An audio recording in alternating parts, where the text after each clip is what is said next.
Hi, everybody. Thanks for joining. The channel is Murphy Media. I'm your host, Michael. We have the great honor and privilege today of being joined by Maurice. Maurice is a U.S. Army vet, 8 years of service, and he's currently serving in Ukraine. The goal of our channel is to provide positive points of experience contact in be that from the military standpoint, from the humanitarian standpoint. So today, I think we have a great resource with us. And with that, Maurice, thanks for taking the time joining us. And I'm going to turn it over to you. All right, cool. First of all, thank you for having me. It's greatly appreciated. We've been in contact a little bit over the last, month and a half, 2 months. Yep.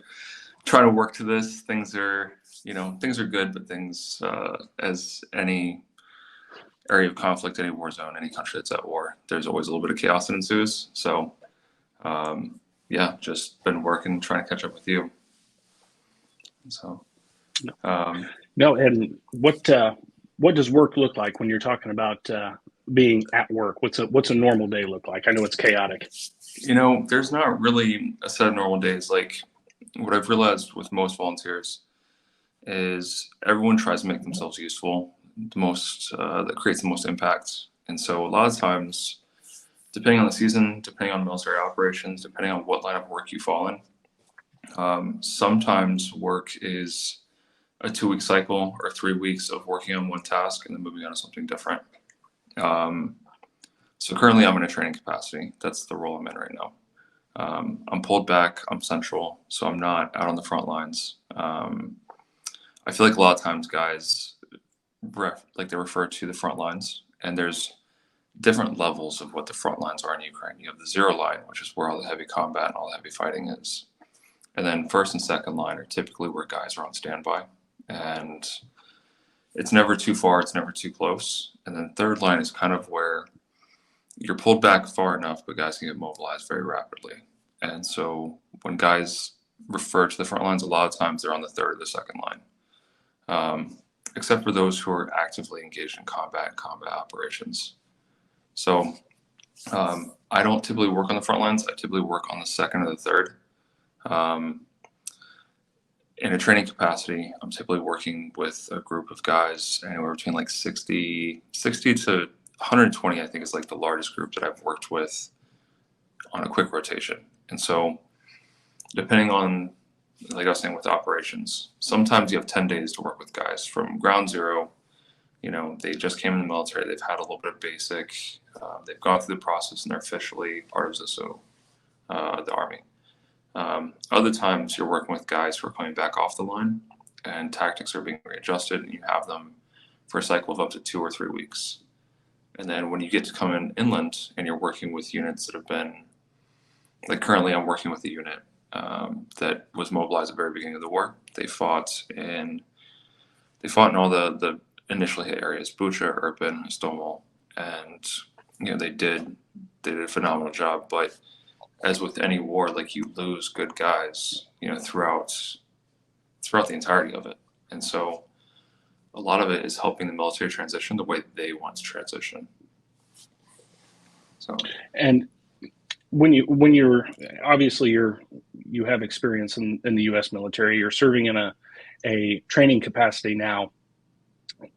In these short windows that you have to train Ukrainian troops, obviously, I've heard from a great many of the vets that I've talked with, the tear down, build back up. How would you put that? The disciplinary aspect of it doesn't come into play as much and isn't as useful. Could you talk about the differences in that pared down training that you have to employ? So it's different with each unit. Some units have extremely high level of discipline. And I think as somebody who's instructing, as somebody who's advising, as someone who's seeing pieces moving and changing and growing, and that's one thing I want to mention is like every 3 months, it's like a new stage of the war evolves. And so you start working with guys of different calibers, you start working with guys who have different experiences. And so a lot of times I hear this from vets and former service members as well. A lot of times you hear people refer to like, oh, we don't get to tear them down or break them down. And what that refers to is just kind of getting everybody on like an even keel and working everybody up together. But with the way the war's evolved and continues to evolve, there's so many good skill sets that come from all sorts of backgrounds that maybe tearing them down isn't the answer, but just getting everybody to that level where they're all communicating properly, where they're all being very aware of their surroundings, and then also utilizing those skills, from their civilian lives to where they can maximize the capacity and the capabilities of their units. So like mechanics, you have guys who were chefs and cooks, you have other guys who did media, you have other guys who are, big into video games and computer programming. And so for me, like, I like to know what people's backgrounds are, because if somebody has a strength, within computer programming, like some of that transfers over to electronic warfare. If you have somebody who comes from a background where they were a hunter or they were a fisherman, like those people are constantly thinking about ways to feed others, to make the most of what they have, and to push that around. So I think the concept of tearing down Ukrainians, like they have enough on their plates. I think just building common respect, which they all have, but common respect for the skill sets of becoming professional soldiers is what we want to instill. And a lot of times that just takes a little bit of guidance and working with their command teams. And so many of these guys have already seen combat and rotated back, or have been in combat consistently for so long that they understand the do or die. And that's really what it comes down to. It's do or die for these guys. And so the discipline is never really a factor. Sometimes it's just, it's like anything. If we get pushed into a situation, we may develop habits that are not as good. And it's just cleaning up those habits. And from there, it's like you hit the ground running and you just move. That's fascinating. And about your own background, I don't want to be remiss. We appreciate your service, both home and abroad. As an 8-year Army vet, and often I get the same answer to this question: what is it that drew you to serve in Ukraine and to train in Ukraine?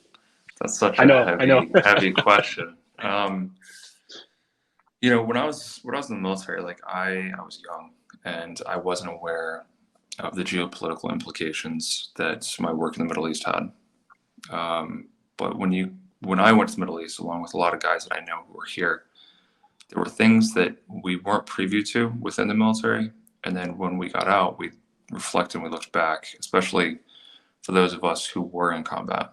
And so you reflect and you look at things and you look at how you want to impact the world in a positive way. And so, a lot of guys, they go back in history, they start looking at geopolitical events, they start trying to see what led to what that brought us to where we are today. And I think a lot of it gets lost. But for me, I'm 35. I don't consider myself an old man, but I'm not a young chicken either. Spring chicken, whatever the phrase is these days. Yeah, I'm getting old. But for me, I was a kid when the Soviet Union collapsed, and there were politicians and congressmen, there was people in positions of authority that were tasked to carry out the things that the world itself wants. And so when the Soviet Union broke down and Western nations, the United States, being a big part of that, brokered the deal that when Ukraine turned over its nuclear capabilities over to Russia, that we would protect them in any instance from that point forward. And you look through the 90s, there's all sorts of changes and transformations happening in Eastern Europe. There were things that I'm never going to know about because I didn't grow up here. But there were promises made that if there's any Russian aggression, that we would step up. And for not even years, decades, a lot of the world kind of watched and said, oh, well, this isn't aggressive enough. This isn't aggressive enough. And if you look at how things transpired, it just got worse and worse and worse until finally we hit this point, almost 16 months ago, when everything finally came down. And, that's always been the tactic of Russia, is to push and prod, and then to mislead, misguide, and misinform people to try to change the narrative to their own. You see that a lot in Ukrainian history, like even in Kiev, like when you're walking around, some of the emblems on the buildings, I've had people point out to me, people who've been visiting or passing through that are like, isn't that a Russian symbol? Um, don't quote me on this, but there's one of the cathedrals over in the main square. There is, I want to say it's Sophia's Cathedral, but there's an emblem that's built into the stone, and it looks very similar to the two-headed eagle that Russia uses on some of their propaganda, some of the things that they have. Well, that symbol wasn't Russia's, that was Ukraine's, and Russia stole that and then changed the narrative. So to get back to the question, because I'm going on a tangent, for me, it was,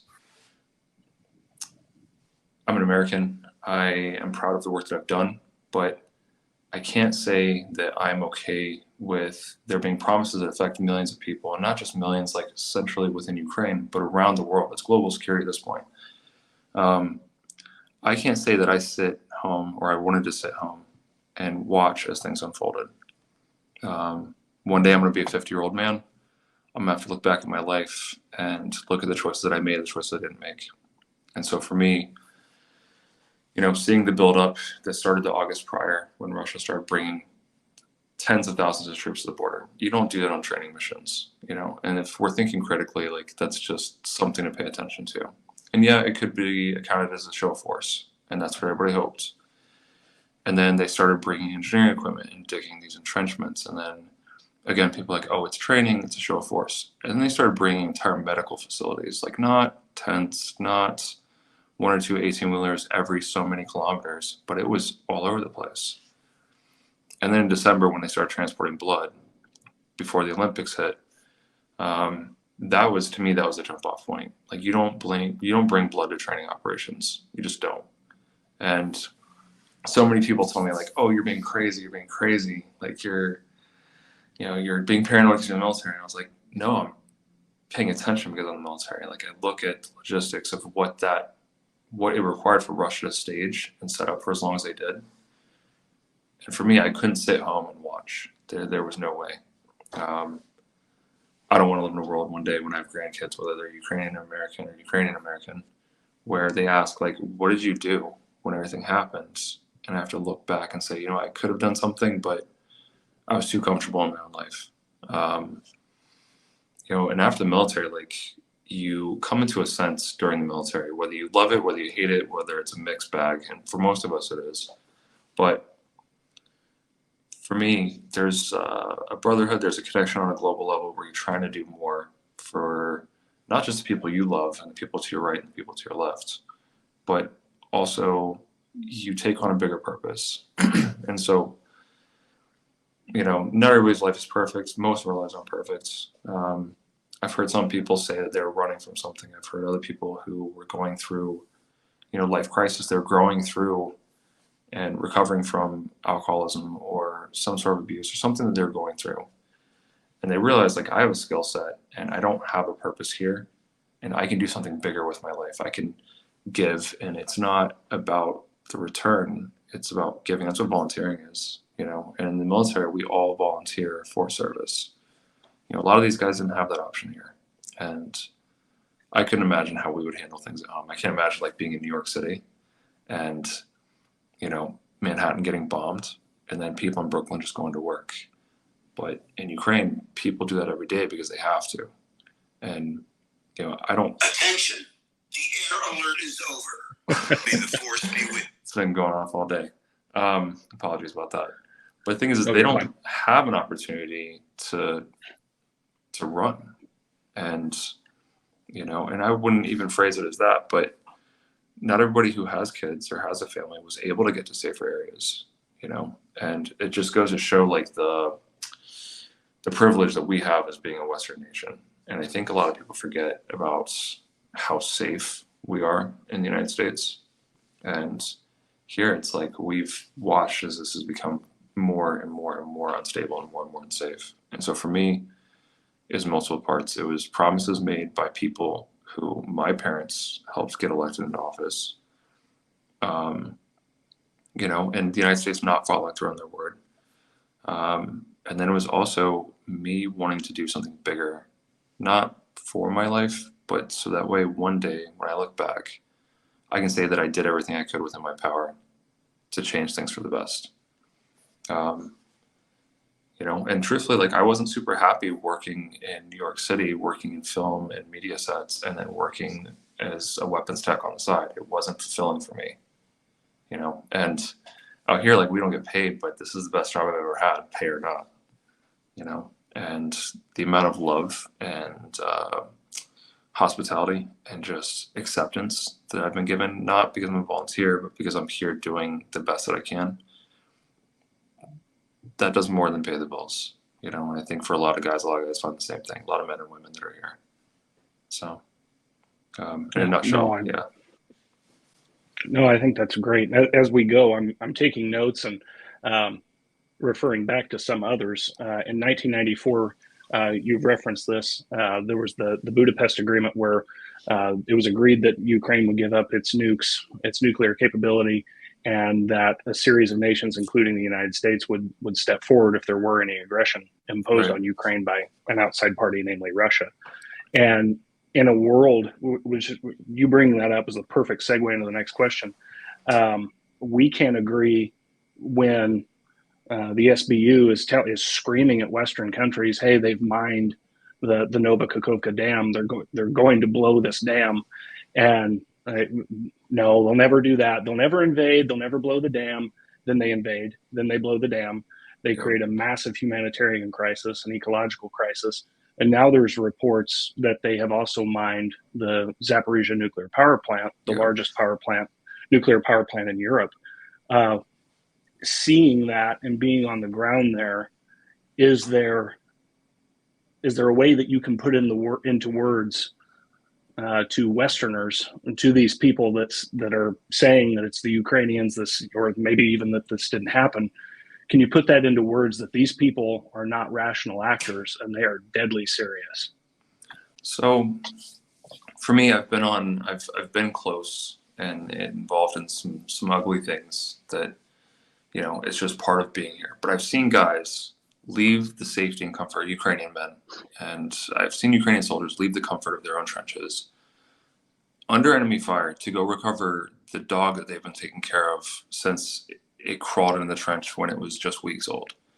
The thing is, Ukrainians, I've not seen any Ukrainians steal, destroy, break, not take accountability for anything that's been fault of their own, not once. I know plenty of Westerners that are here volunteering, and there have been guys who've left their entire camera rig on a train, gone off the train, and then the next day when they finally come back from being stressed and being train lagged and all these other things, they say, "Oh shit, I left my kid on the train." And a lot of times they go to the station, they file a report, and the next day they're getting a phone call with that kid being returned and somebody being happy to return it to them. People do what they say they're going to do. And every time someone within the Russian leadership, I don't even like calling them Russian, I feel like they're not deserving of something as clean sounding. But anytime one of these politicians promises they're going to cause mass havoc, last winter they talked about freezing us out, and they tried their damnedest to freeze the entire country out. The year earlier in that year, they had talked about mining the dam, Korotkova Dam, and they did, and they waited. And that's the thing, is they always wait for an opportune moment to do what they say they're going to do and put the blame on somebody else. And, I don't care what people's political affiliations are in the States. If you're too far right or if you're too far left, the people in the middle, they look at you and are like, "Yo, you're too out." But the thing is, there's no middle ground anywhere. You look at the interviews that are processed, you that are taken, and the things recorded, the things that the elders in Russia, the things that they say, and the type of hatred that just pours out of their lungs. And, I think Ukrainians have a right to be angry and be upset. They've lost so much and then rebuilt so much, only to have these same people who are warring against them, who won't take responsibility for warring against them, talk about destroying what they've rebuilt all over again. So for me, if there's any proof, it's in what they say. and then they back it out. It's the same thing as before the Olympics. Oh, we would never do this. These are our neighbors. These are our brothers.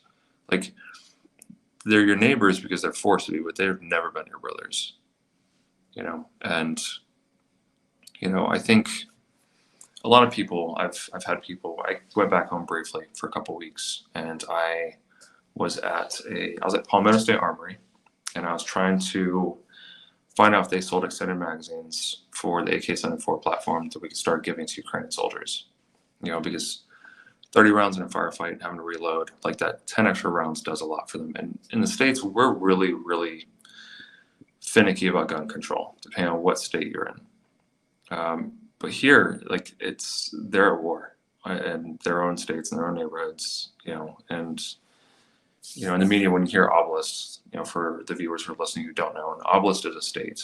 It's an area that is governed. There's a governor, there's politicians, and they're part of a greater region, which then has things like dams and power plants and things of the sort that are part of the infrastructure that all feed into the nation of Ukraine. We're really finicky about guns and ammo and extended magazines, and we live in a safe area. It's not reasonable for somebody to have a 100-round drum. But when somebody comes off the front line and they're back in their home city, and their home city is close to the front lines, I can't imagine missiles dropping off in our front yard and us arguing about, a 10-round magazine or an 8-round magazine versus a 40-round magazine. Like, these are the soldiers that are protecting Ukraine. They protect the women, they protect the children, they protect the wildlife, they protect everything, along with SPU and a lot of these other organizations that are here. But one of the questions to me was like, why this guy was maybe not misinformed, but he was reading one side of the media versus the other. And, he's very heavy leaning into, that this is the fault of the United States. Like, the United States caused this war, is what he was trying to argue with me. And the first question I asked him, I said, "Are you Ukrainian?" And he said, "No." I said, "Have you spent time in Ukraine?" He said, "Well, yeah, back in 2008. And he said, "It was just so corrupt there. People there don't have it together." And I was like, "Well, when were you in? 2008 was the last time you were here." And he was like, "Yeah." And I said, "That was almost 15 years ago. Like, how much has changed in the United States in 15 years? Like, I look at the United States now, and I don't always recognize everything that's happening, which is why I'm standing up for what I believe in." But he said, "It doesn't make sense that Russia would invade Ukraine. Like, this was pushed. This is a narrative that was pushed, and we forced it." I said, "Well, look at it this way. Russia lacks infrastructure. They lack a solid workforce. They lack accountability, and people don't, especially now, people look at Russia as the second greatest army in Russia. Like, things aren't going so hot for them. But it's like, if they could have came into Ukraine and did what they wanted to do, they could have boasted to the world, one, we broke down NATO. NATO can't touch us. Like, we went around NATO. NATO has no capabilities. They're not going to do anything. It's like the UN. The UN is all but useless these days, especially here in Kiev. And they can sue me for saying that if they want.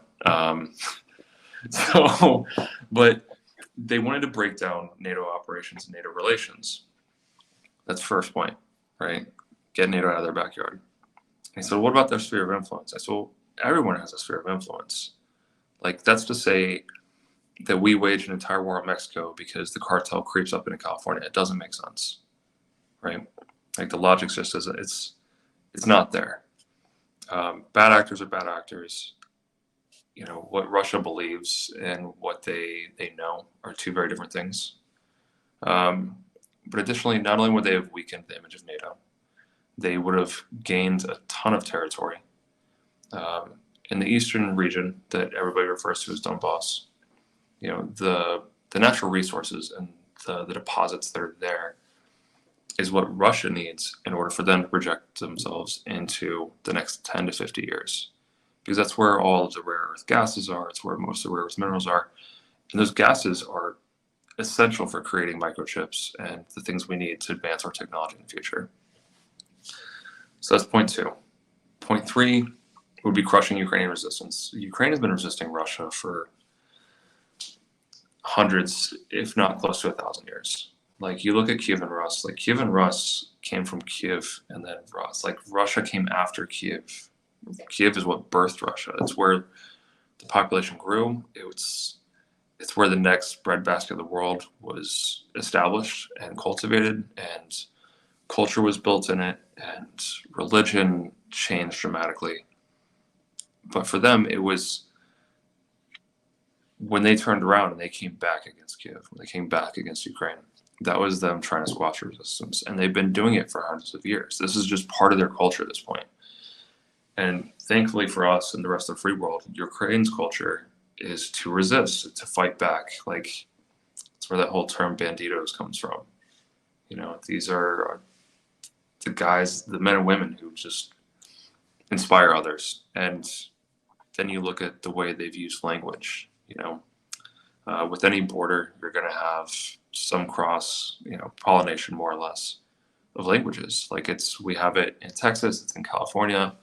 You go to Mexico, you start going into any of the Central America, or the states of Central America, not states, but the countries. There's always crossover, and even within Europe, like Italy and France and Germany, like at the borders, there's always that mix.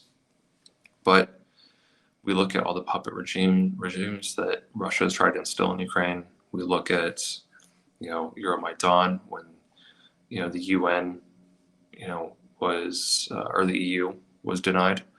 You look at all these things, and Russia had their hand in everything. People don't want to go back to Russia. And so for them, it was killing Ukrainian resistance and then having a slave force that they could use to work through this modern development that they're going to do. And, and I brought all these points to him, and he's like, you can't really argue with a lot of that. He's like, it's logical. It makes sense. He's like, but you don't think that we're responsible for putting NATO bases in Ukraine? I was like, there weren't NATO bases in Ukraine. What it was is there was NATO training that had incorporated Ukrainians into it. And this happened in NATO countries. We didn't run operations in Ukraine, and then that's where Russia comes in and tries to say, oh, well, they tried to infect us with this crazy bird flu, and they're using birds to spy on us, and that viral video clip of the attack pigeons, bioengineering animals. It's stuff out of a terrible sci-fi movie. But the terrible part is that they really believe it and have utilized that as a motivating factor, and it's sad that people in Russia are resisting within themselves and thinking logically based upon just their own life experiences. But I think, and I don't speak for all people of another nation or any people of another nation, but to me, it just seems like it's easier for them to put their heads down, which shows me, I don't speak for others, but it shows me that the Soviet system, it collapsed all outside of Russia, but within Russia, it's still very alive and very well, because, fear is not an excuse. I tell guys all the time, when a lot of soldiers will ask questions, well, if we're on patrol and we take contact and one of us dies, and this is a really, it's just a dark comment that I always refer back to. They said, well, what if one of us dies? And then, what do we do? And I said, the thing is if you die, it's not your problem anymore. It's the problem of the guys who are still alive. And sometimes I get chuckles out of that. And it's dark humor, but there's a lot of truth in that. In that moment, it's not his problem at that point. It's us. And, I always tell guys, when you have that, you're going to fight harder. Your job is dangerous. This is what you have to do. It's okay. It's healthy to have fear. But to panic is what will get everybody killed. And I think within Russia, there's such a fear base that's become panic that anytime they release anything, it's just all out panic across the board. Here in Ukraine, people live in fear all the time, but they don't let that run their life, and I think that's why people in Ukraine have such strong hearts, why they're constantly able to fight through all the tragedy a lot of people are dealing with. And I don't say this to victimize this. I say this because they are the champions. And a lot of people forget that to become a champion, sometimes you have to go through loss, and there's always struggle and there's always a fight. So yeah, that's kind of where I leave off on that one. No, I think that's pretty well said. And of course, the Ukraine has been a sovereign nation. Correct me if I'm wrong. For essentially 35 years Yeah. since the breakup.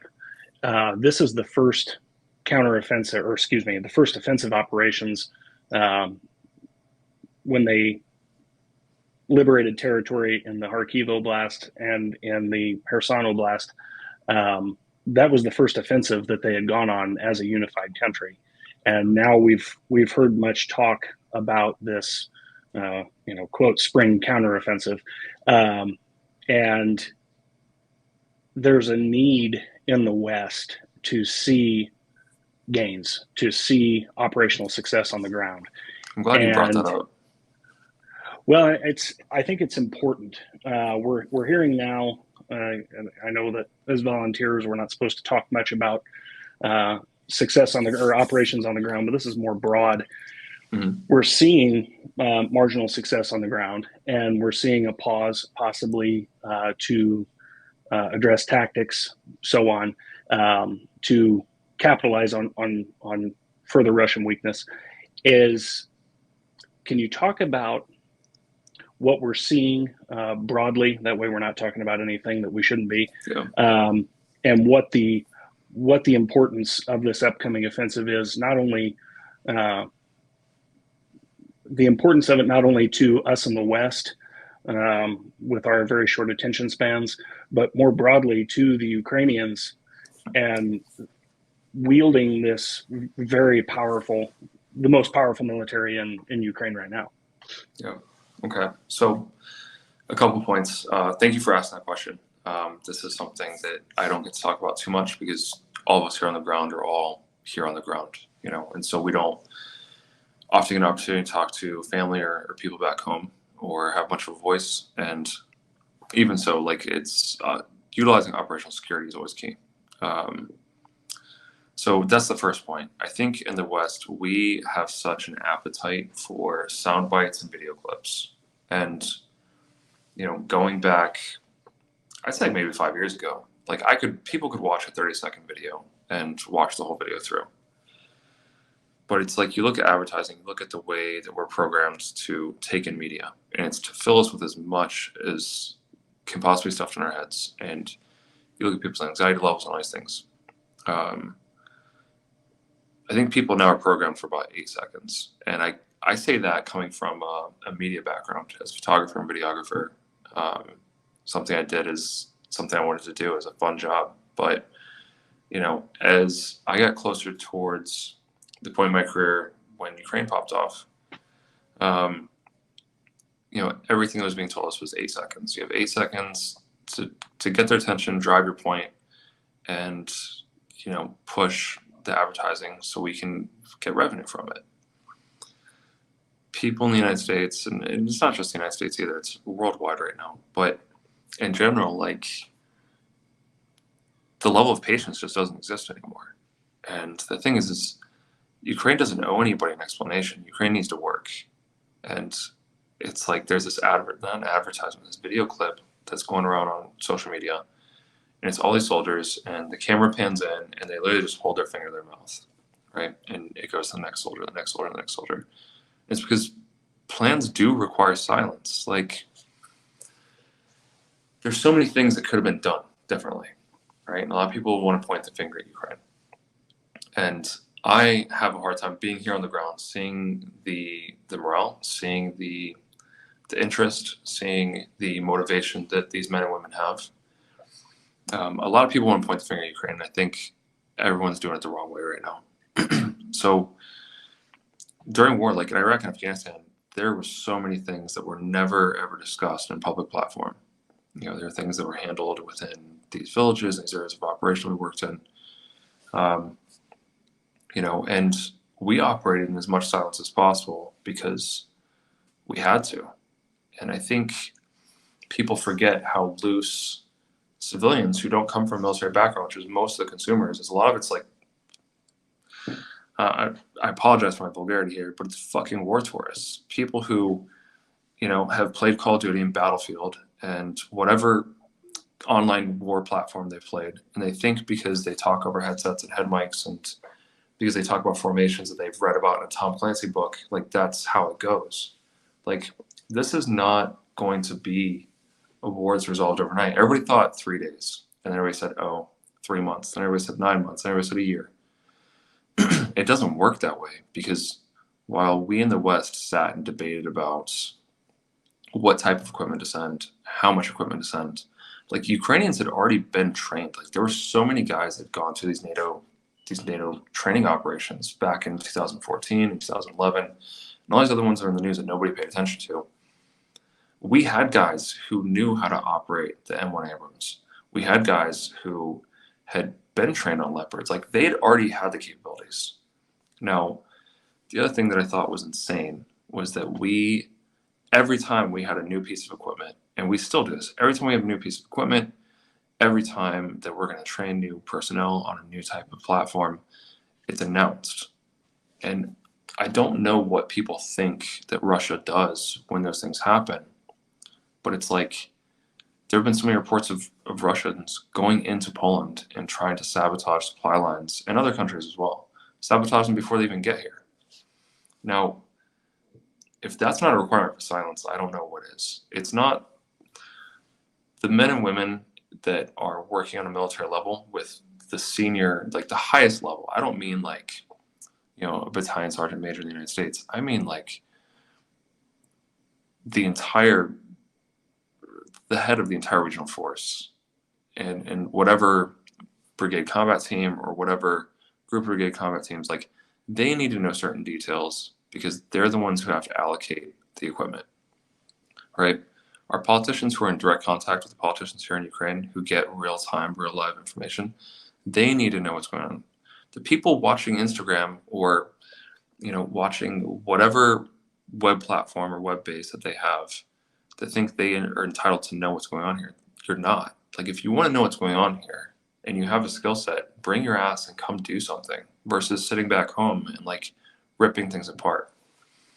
And the other thing too is like Russia has so much of everything. Personnel, they have ammunition, they have the equipment, they've had the equipment forever. Like I've not met any Ukrainian that is less than to the moon about all the aid and all the help that's come in, whether it be instructors, whether it be ammunition, whether it be Max Pros, like they're all elated and grateful and will not tell you enough. They'll not feed you enough because there's not enough praise or thanks or appreciation from their side. But the problem is that we in the West have put timelines and dollar values on other people's lives because we don't see them face to face all the time, and I would consider myself centrist. There's values on each side, left and right that I agree with, and there's other things I completely disagree with. But this isn't about me. This is about a promise that we made, and then also not fulfilling that promise, not doing it in a timely manner. There's still equipment that's trickling in. There's still stuff that's not on ground. Like for people to blame Ukraine for not being fast enough with this, well, I'm not blaming the West for this war, but we're certainly not doing it fast enough to actually help them get the gains that they deserve. The thing is, they are skilled, they are tactical, they are technicians. I've never met people who could fix anything with just pieces of rubbish that were left on the side of a dumpster somewhere, and it not just like fixed temporarily, but fixed. For people in the West to say that Ukrainians aren't capable, like that's people reading and feeding into Russian propaganda. That's what that comes down to, and to further my point, as an instructor, as an advisor, I train what I know, and if I don't know something, I find somebody who can train it, or I find somebody who has those resources. Now, I did a lot of different jobs during my time in the military. I worked with light artillery units. I did maneuver operations, a lot of maneuver operations. I worked with air assault units. I had a really good career. I was very lucky to have the people in my life that I had who nurtured me as I became an NCO. how to put it. So one of the platforms that I was the most capable on was the M2 Browning. And we talk about how, like, the weapon systems that we have, they're, they're shared across NATO. Like, if we have an M2 in the United States, it's the same M2 that's in Germany, it's the same M2 that's in France, it's the same M2 that's in Italy. That's not true. It's not true at all, because every country, and this comes from my weapons tech background, every country wants to control weapons. Every country wants to protect their civilian population from weapons of, mass destruction, or that would be used for, like an M2 Browning machine gun can put down a lot of casualties really quick. Now, recently I was out east. I was training one of the units on the 3rd line, and they came to me and they said, "Hey, we took this class. We have these 50 cals. We know how they work. We know how to maintain them. We know how to do the headspace and timing and check the gauges, but none of them are working." And as somebody who's been working on weapons for a long time, I was like, "What do you mean none of them are working?" And I was like, "Are you sure you checked headspace timing?" They said, "Yeah." I said, "Is there anybody who doesn't know headspace timing?" They said, "There are a few. They're new. They just got to our unit." I said, "Let's run a refresher class so everybody has it, and we'll start problem solving with 50 cals." Well, every 50 cal had a barrel from a different 50 cal, and 50 cals typically come with 2 barrels. And when we used to get them with our armor, a lot of times they'd have spare components, like there's a feed claw that's used to lock the rounds in and hold them in place so the rounds actually feed in and cycle properly. There are typically extra pins, things that sometimes get lost or that just wear down over time. And we in the West said that we were sending, millions and millions of dollars, billions of dollars in equipment. Well, the 50 cals that came crated and then that we unboxed that were still covered in grease and oil, wrapped in plastic, like, they had different serial numbers on different components of the 50 cal. And so I think a lot of people think that we're sending bright, brand new, shiny toys, but we're not. A lot of it's stuff that's been used and beat down and maybe repaired, at least to working condition. And it's crated. It's all of the excess shit that's been sitting in our armorer's closet that he didn't want to deal with anymore. And so maybe at the time it costs, back in the late 80s, maybe it cost us $44 million at that time to buy and get all that equipment. Or maybe it's like what we're going to have to spend to replace the stuff we sent is going to be the equivalent of $44 million. But they're not getting true honest numbers. And I know this for a fact by cracking open crates of, Browning 50 cals that are worn and torn and gouged and ripped open, and things that I was told back in my day in the military that was unsafe to operate. And so I get heated about these things because these aren't just guys that I'm training, but these guys have become family to me. And I think that's true for every volunteer who works closely with any of these men and women, because you eat together, you sleep together, you don't shit together, but you shit very closely together.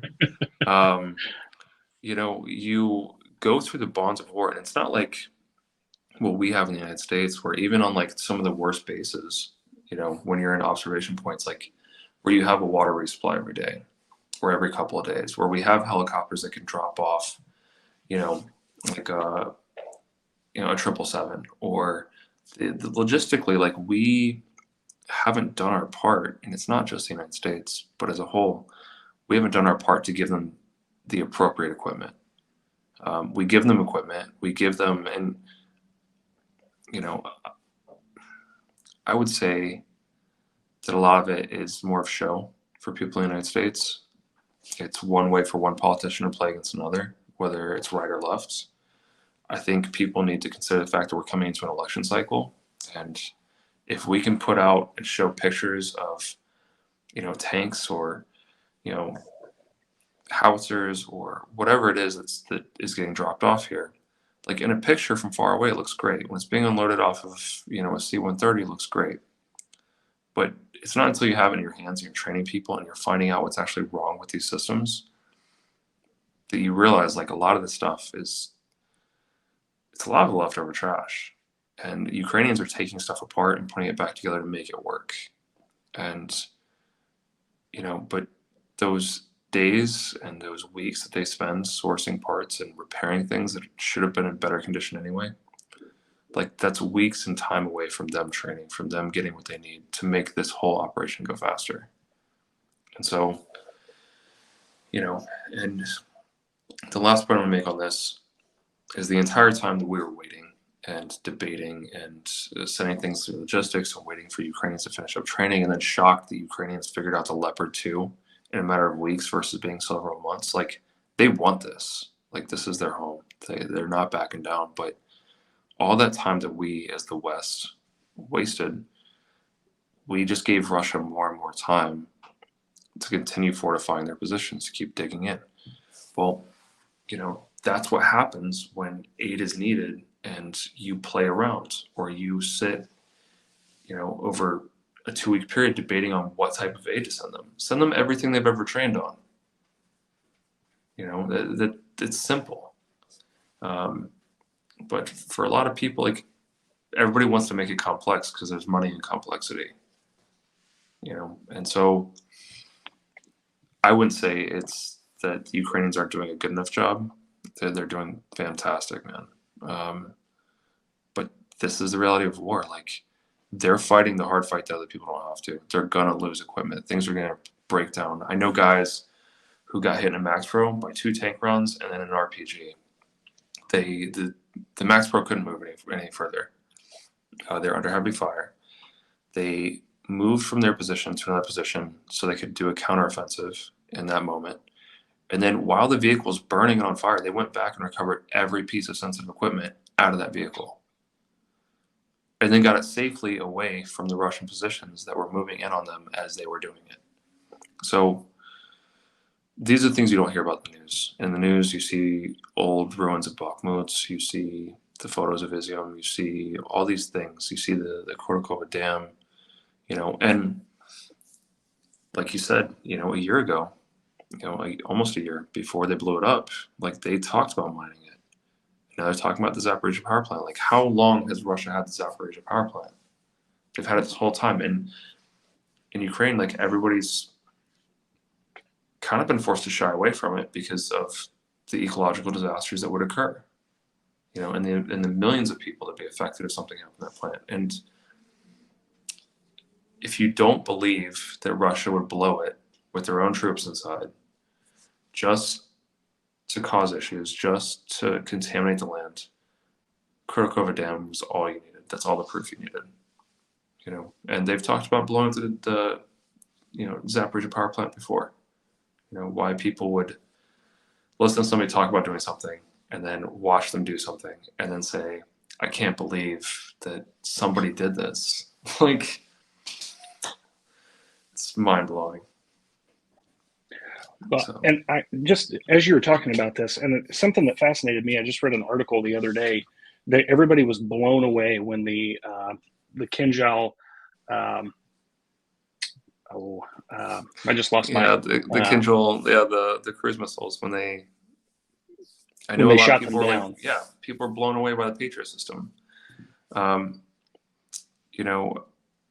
heard this, I can't verify this, but I was told by a couple guys who work in electronic warfare that recently they've been getting drones and they've been intercepting and taking down, missiles and things that have had microchips repurposed from old washers and dryers from the initial parts of the invasion. I think a lot of people think that Ukraine was really poor to begin with. Ukraine, it's just like the United States. It has areas that are thriving and are, legitimately breadbaskets. And then you have other areas that are, absolute tech meccas. And I think a lot of people think that we all live in these huts and we live in these villages and, Kiev is just like in ruins. And there's certain areas that get hit, and they are that way for a little bit because evidence has to be gathered. There has to be care taken when pulling these buildings apart to try to save people. But it's like, once everything is settled, the rate in which things are rebuilt and built better is like something I've never seen, you know. So it's like, with that said, you know, Russia always hypes up all their crap. They always do. Like, it's like that lotto the other day. They couldn't figure out how to get to start. Like, Right. it's your convention, bro. Like, how do you not know how to start a push button lotto? Lotto's a crap anyway. You know, it's like they do this over and over and over again. They talk about how their stuff is it's the best. It's the best. It's the best. They always say these things, and then it's like old tech that's just been reliable and has consistently been updated and maintained, and keywords updated and maintained, that just rips the stuff out of the sky. Like the Kinjal missiles, like they're dangerous. Like they're still something to be reckoned with, but you know, it shouldn't have been a surprise. Like they had the entire system. They had the radar components. They had, yeah, there's so many components that go in a Patriot missile system. And I'm not going to go too far as to keep OPSEC, you know, in check, but it's like a system. It's like with the F-16s and F-18s or anything else. Like you need radar on the ground. You need a way to identify who's us, who's them. We need to be able to maintain our systems, and they need to be placed in places that make them work. The only reason the Iron Dome works in Israel is because it's a network. Like we haven't given them a real network. You know, we gave them, what was it, 1 battery, 2 batteries of the Patriot defense missile systems, but that only covers a small area. And so it's like if you only have 2 systems that work very well, you know, if that's not out in the east and it's not knocking everything down out of the sky, it's probably protecting your civilian populations. And the thing is, you know, at the beginning of the war, when they said close the skies, they weren't asking for F-16s and F-18s. They were asking for air defense systems, you know, so they could stop some of the destruction that was coming in. And that was the other thing, too, that really killed me at the very beginning, when everybody's like, oh, you know, we don't know. We don't know what they're capable of. We don't, like, closing the skies, like, keeping things from coming into your airspace isn't an aggressive move. And that was the thing that was pushed. That was the football that was pushed all over the place. Oh, well, it's an aggressive action. It's aggressive action. Well, had we had air defense systems in place early on, millions of, like, we don't know the numbers of everything out here right now, and we're not going to for a while. And again, like, that's something that should be accepted because they have to work and they have to keep the economy going. They have to do all these things.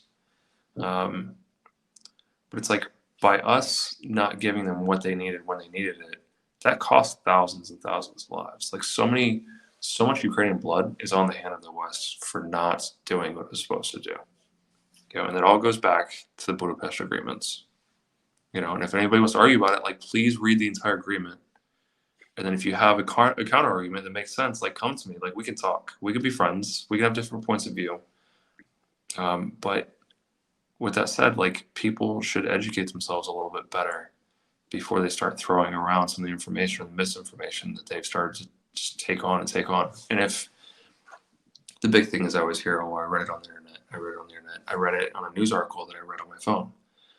Well, a lot of Americans don't realize this, but if, you know, 10,000 news stories are pushed every day, and, you know, the Associated Press goes in and corrects that one statement that you read 2 days ago, you're probably not going to find that article again unless you saved it, unless you know the title of it.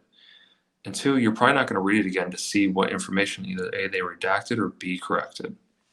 And that's a big thing. In news cycles on TV, you know, it's the same thing. But when you read the newspaper, they have one opportunity to get it right.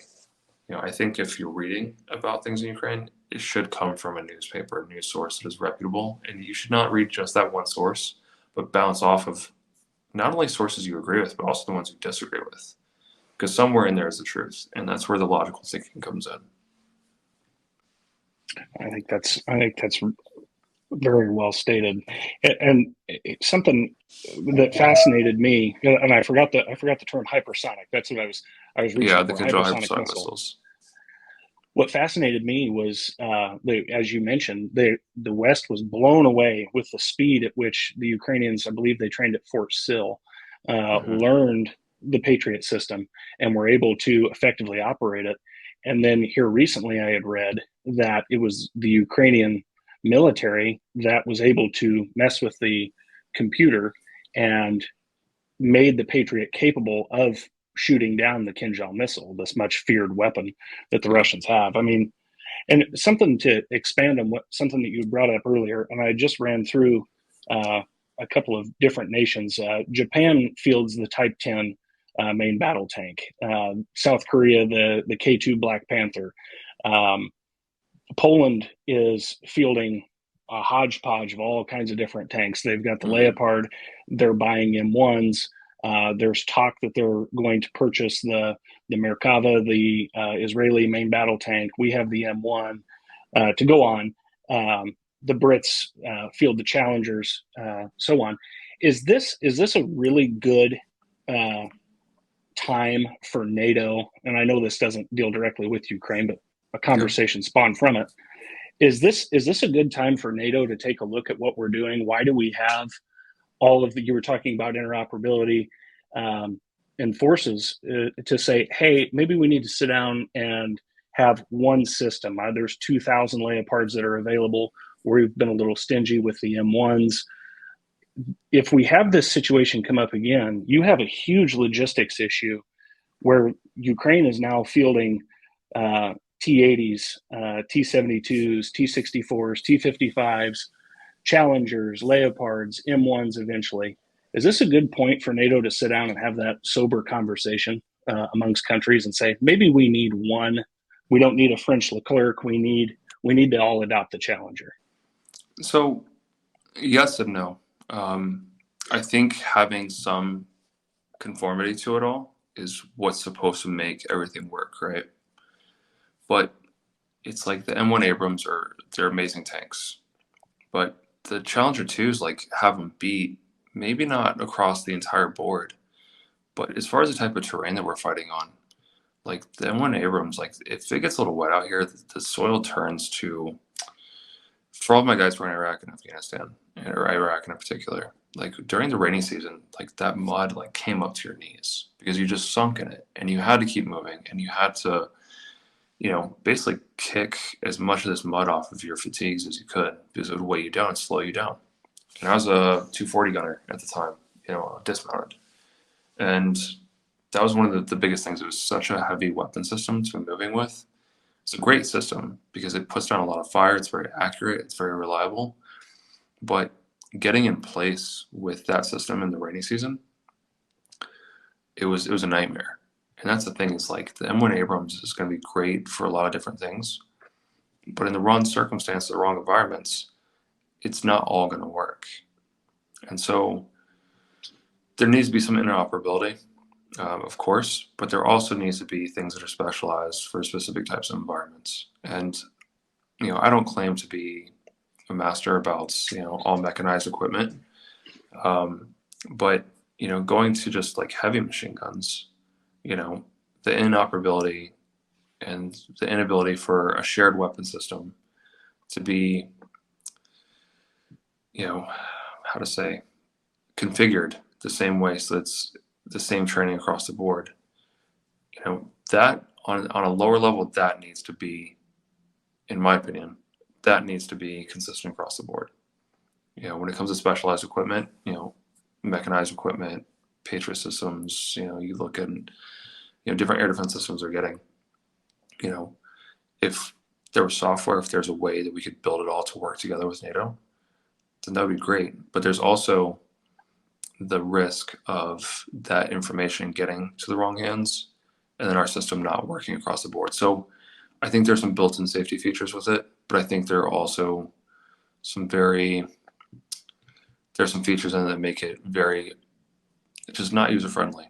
It makes it, it's like what we talked about across different platforms when we were establishing our connection. Tech is great, but too much tech where the platforms don't work across, that just creates more problem. And then a lot of times too, most of us thinking about it would be oh, it's just another way to make more money. If it's not about making money and it's about saving lives, then there does need to be a hard conversation about what type of equipment is used in what type of environments, how we can beef that equipment up. All the money that's put into research and development, into, creating technology. A lot of technology, especially when it comes to the military now, are indeed from real life, biomass. You know, you look at some of the high performance suits that are made for the water, like a lot of those are built off of fish that are streamlined, and the way their scales are matched up, and the way the spacing and how the water and the air flows over their bodies. And we utilize certain tech, or we create tech to mimic a lot of that. I find it hard to believe that for all the money that's sunk into research and development and defense budgets and coordinating and logistics and all the things that create the military, really, that we haven't figured out a way to do it that makes sense for everybody. To me, and again, this is just for me, but to me, it seems like it's a money grab. It's a way to create problems, to keep people in line, to keep people not in line, but to keep people in work in certain fields. You know, going back to the 50 cals I was talking about earlier, the biggest issue with them wasn't the headspace of like the barrel to the receiver, like when it sits inside. It was in the back when you take off that back plate and you have your timing mechanism. The way every 50 cal that I ever saw before coming to Ukraine, there's a notch at the top and you can spin it to the right or to the left. And whichever direction you spin it is either going to tighten or loosen the timing, which allows that weapon to cycle. Now, the ones I always had, there was two, not rods, but there was like two detents on the back that you would push up, and that's what allows you to remove certain components of the 50 cal and so on and so forth. But at the headspace, the knob there was spring loaded, so you didn't need to use a lot of force to fix it. You could just do it with your thumb if it was cleaned and maintained. Now, the ones that I got my hands on, every single one of them, what they'd done is they'd removed that spring. So it was a retention spring. They removed the retention spring, and then they put in a fixed system. And then what they did is they drilled through the top sight and put in these pins that dropped in and made it impossible for the timing to move. So in order for guys to fix these in combat, and we had a close instance where we had Russian aviation in the area as we were fixing 50 cals. In order to fix these, you have to take off the back plate. You have to have hardware on you, so like a really sturdy, like flathead screwdriver or something of the sort. You have to unpin the top sight. You have to let that bracket that the timing sits on, that drops down, and then you have to manually do it by finger, put it back up, tighten it up again, put the back plate on, attempt to fire. If it doesn't work, go back and do the whole process all over again. Each time, you know, I'm very well trained. I've gotten to refresh and do a lot more of this in Ukraine since I've been here. You know, but the time it took to do that in a not a sanitized, you know, like scenario, like it wasn't a completely clean and easy situation to work in, but in a relatively easy situation. I wasn't under gunfire. I wasn't being blown up. I wasn't hurt. I wasn't injured. I, you know, was hydrated. Like I was in excellent health, right? All things going well in my favor. It still was taking me 20 seconds per adjustment. And whereas when the spring is on there, like when the spring is loaded and the retention spring is there the way it's supposed to be, you basically clear the weapon system. You make sure that it's not racked back, so there's no tension on the spring, which is just less dangerous for us, you know, the operator. And then you basically just force the timing either right or left. And it hurts, like it hurts your thumb a little bit as you're doing it because you're doing it over and over and over again. But it's like as soon as you make that one adjustment, you drop the plate back down, you cycle the weapon, you're ready to fire. But it wasn't easy like that. And that's the problem, is a lot of the equipment that we're getting is coming in these types of configurations where it's like it's built for dummy proof, even though we've already been trained on it. You know, and so, yeah, there does need to be a hard conversation about making conformity for when we are sending weapon systems and making sure they work. You know, we cracked 2 out of a box and neither one of them cycled. So, you know, 50 cals, which is a relatively low cost item for what it does, and it being, you know, originally designed as an anti-aircraft gun, you know, it's basically anti-armor. You know, they run, depending on who you're talking to, between $18,000 and $24,000. And it's like we've sent billions, like 44 billion. And a lot of units that need 50 cals and need some of these kind of weapon systems don't have, you know. And I always hear, oh, well, that's because they're just sitting in Kiev. Well, I've been to a lot of places in Kiev, and I haven't seen any 50 cal sitting in somebody's office, not one. So It's interesting. yeah. Well, I'll tell you what, I have a combat vet from Iraq that will be thrilled that you have mentioned a Browning weapon. He is a John Moses Browning proponent. Christopher, this is a shout out for you. He'll talk about this for Love it. months. Yeah, he'll be thrilled. You've hammered on the need for Western equipment, standardized Western equipment, and this is kind of I think you've pretty well said it, but this is something I always like to ask people.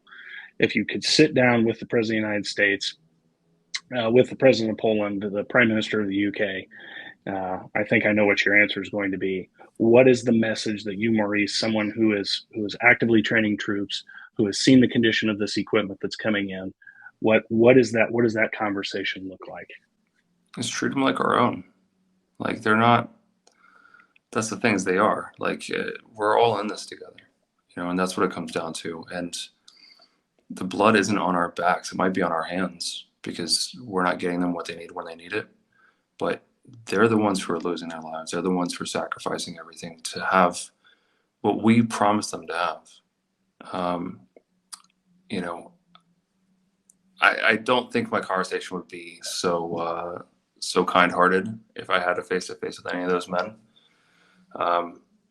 Because I have lost friends here. I have seen the conditions of the stuff on the front lines. Like it's not beautiful.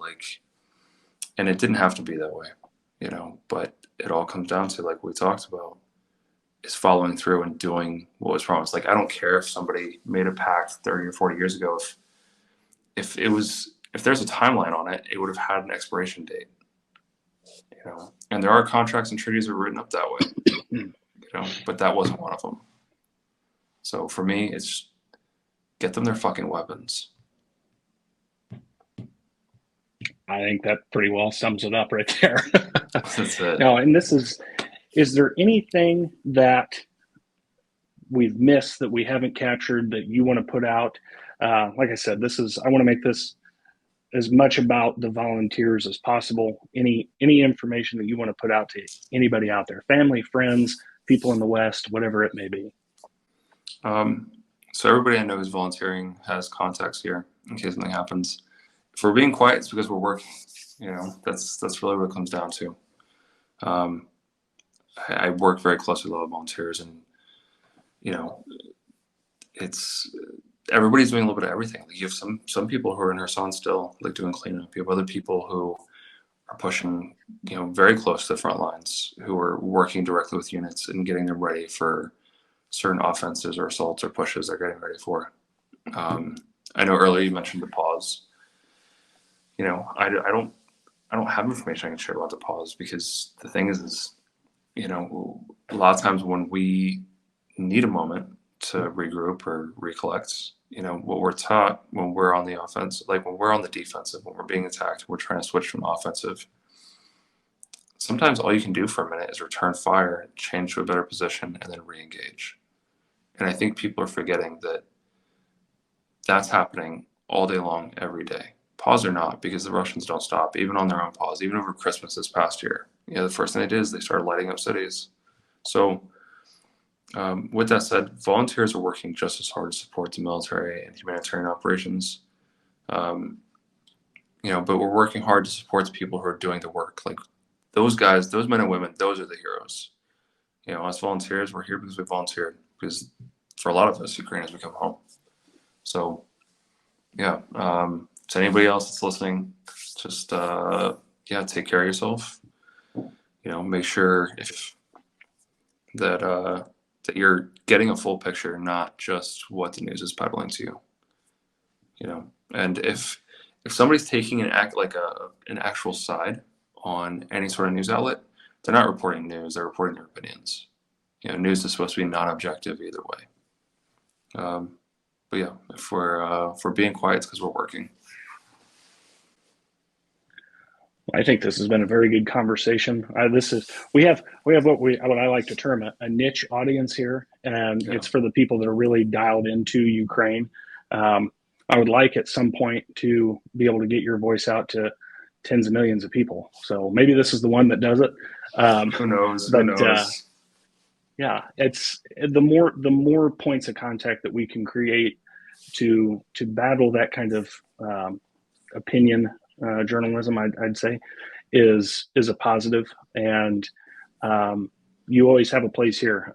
Anytime you want to come back on and share thoughts and opinions, or anything at all, I'm more than happy to have you. And we'll continue to talk. And I think Absolutely. that you got a brother in this, and I think that I'll be with you until this is concluded. So I appreciate you taking the time. Absolutely. Thank you for having me. It's been great to catch up with you, chat a bit, start getting down to some brass tacks of things. And again, thank you to you and your viewers and people around for giving me the time to talk to you guys. Absolutely. Well, we appreciate all that you're doing. This has been a Murphy Media broadcast. We've been joined today by Maurice, and we look forward to having you on here again. Look forward to being here. I'll talk to you soon. Thank you, sir.